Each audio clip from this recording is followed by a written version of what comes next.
Hello friends, welcome to Creative Medicine. In this lecture, we will learn about. Hello friends, let us now learn about cyanide antidote package. If you see the cyanide antidote package,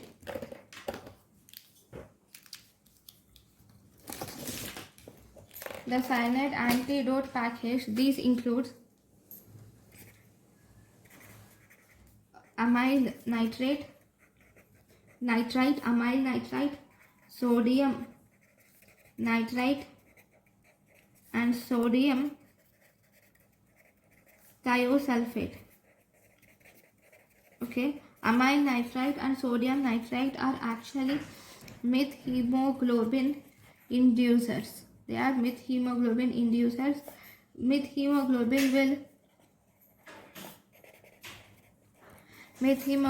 will reversibly bind with cyanide and it forms cyan methemoglobin.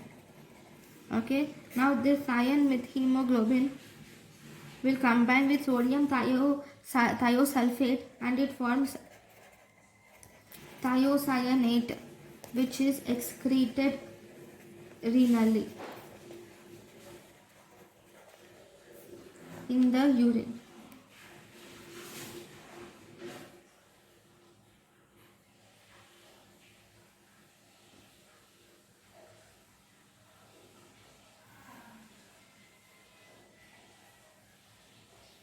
Okay, if there is increase in methemoglobin more than desired, then this is treated by methylene blue. Thank you for watching. Thank you and thank you for watching.